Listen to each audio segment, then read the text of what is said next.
Čaute, vítajte u nového videa. Toto video je o tom, že vám ukážem jeden skvelý server. Je to môj nový server, ešte sa nám nedá pripojiť, je tu whitelist.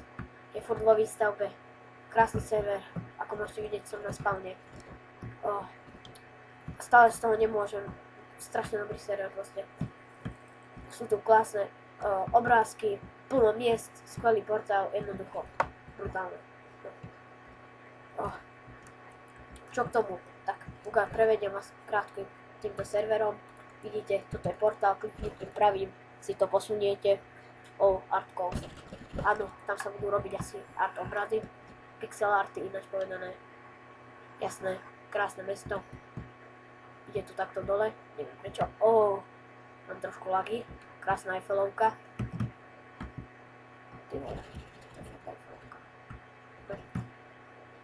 Tak tuto je asi priestor na nejaké pixel arty alebo čo.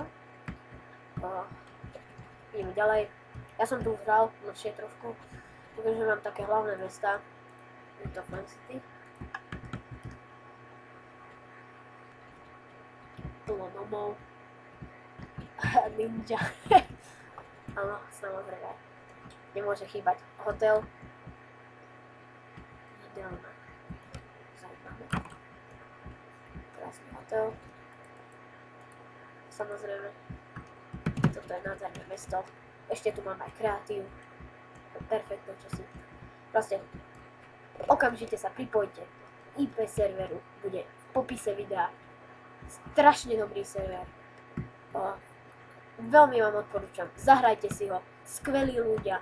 Jak hovorím, ešte není v prevoze.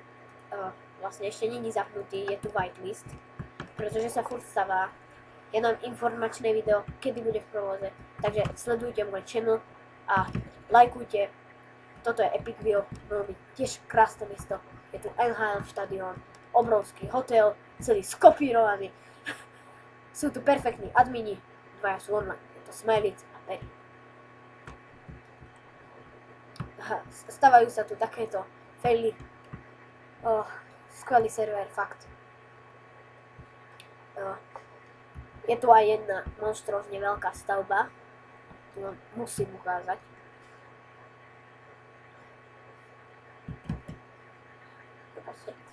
Samozrejme sú tu aj také normálne veci, pozrite, rovne na prochádzku. Je tu takýto gravel chodníček a vedie to na dve hory. Ja som si to už prešiel celé, aj keď s kreatívom, ale to je niečo podobné ako normálny survival, ani nie. Áno, samozrejme, že nie. Ukážem vám Big City. Tam je Národná banka, ja tam mám dokonca kanceláriu, viete, to je niečo úžasné. Tu sú informácie o Big City. A toto je krásna naša Národná banka. Je to fakt obrovská budova s niekoľkými podlažiami. Je to úplne podľa reality postavené. Proste niečo nádherné. Tento server to je niečo úžasné. Tomu sa nedá jednoducho vyhnúť. Sú tu doly, ďalšie, Noob Zone. Noob Zone je pre tých, čo sú nováčikovia. Takže všetci tam môžete tiež prísť. Ešte aj to vám môžem ukázať. Je to NPC dedinka. Niečo krásne proste. NPC dedinka, sú tu pravidlá Noob Zone. A ide tam samozrejme aj metro. Niekto si tu už postavil dom. Toto je fakt Noob Dom. No, kto vie odkiaľ na toľko obsidiánu. No. Pre dnešok je to všetko. Fakt, famózny server. Musíte si ho pridať. A hneď, jak vyjde moje informačné video, že server naplno beží, tak choďte naň a začnite hrať. Zatiaľ, čau.